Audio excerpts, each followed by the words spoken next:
My responsibility was project leader or the senior project engineer. We began to work on the design of a microchip that, when it was completed, was 0.75 millimeters in diameter, 7 millimeters long.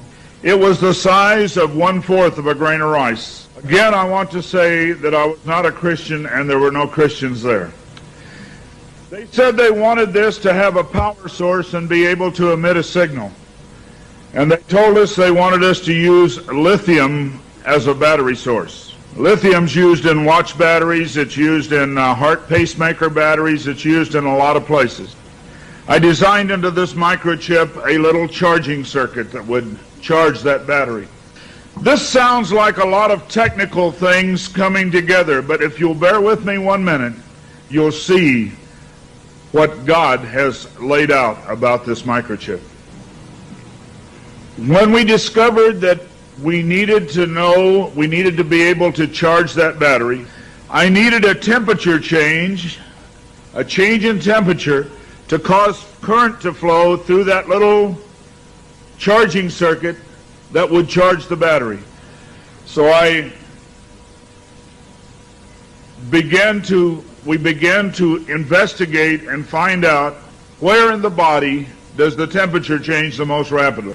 We spent over $1 million in taxpayer money, and when the results came back, there was a lot of information. We divided it up amongst 3 teams and then came back together with that information. It was determined that there were 2 places in the body that were ideal for the microchip. One was just below the hairline on the forehead. Every mother checks their child's temperature right here. So we could have paid the mothers $1 million and saved. I never saw a mother check their child's temperature on their ankle. Always right here. The other place was the hand, the right hand preferred, because most people are right-handed. This didn't bother me, and it didn't bother anybody else on the team. The hand seemed a good place. Nobody wanted it here. And so the design work, everything was completed. The microchip was done.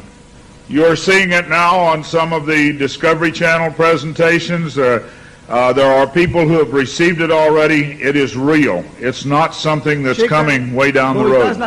They gave me a Bible. They told me not to read the book of Revelation. They said the book of Revelation is too hard to understand. So I waited, and I didn't read the book of Revelation for quite some time. Then one day I came to Revelation 13, verse 16. And he caused us all, both small and great, rich and poor, free and bond, to receive a mark in their right hand or in their forehead. I didn't like what I saw. I went back and looked up the word mark. I went to the Strong's Concordance, and I found that John had used 3 words for the word mark. Charagma, charicature, and charax.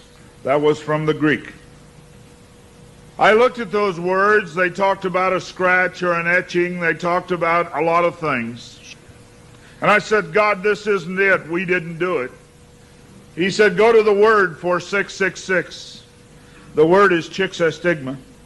In the Greek, it says to go to 4742 as a cross. The last half of the word chixastigma. And when I looked at what it says stizo, i.e. to stick, to prick, a mark incised or punched into for recognition of ownership. I thought about the little injection tool. The end of it is called an incisor. I began to weep and I began to cry, and I said, oh God, what have we done? I couldn't believe that this lined up with what we had developed. And I began to run from God. I didn't run away from the church, I ran into the church. I tried to do as many things as I could to atone for this. But I want to tell you something, as God is my witness here tonight, this got in the way.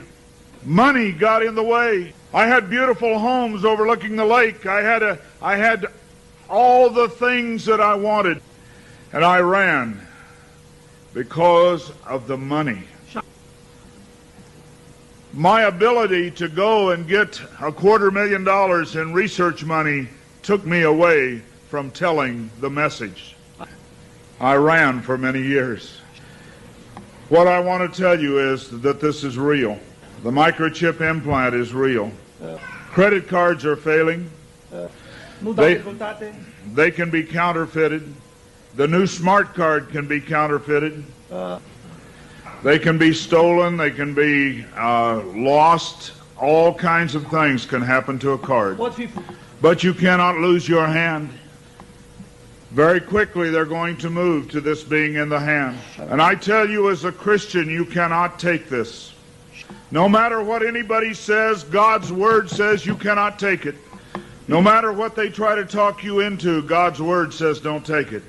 In Revelation 14, verse 9, and the third angel followed them, saying with a loud voice, if any man worship the beast in his image, and receive his mark in his forehead or in his hand, the same shall drink of the wine of the wrath of God, which is poured out without mixture into the cup of his indignation, and he shall be tormented with fire and brimstone in the presence of the holy angels and in the presence of the Lamb. And the smoke of their torment ascendeth up forever and ever, and they have no rest day nor night, who worship the beast in his image, and whosoever receiveth the mark of his name. Here is the patience of the saints. Here are they that keep the commandments of God and the faith of Jesus.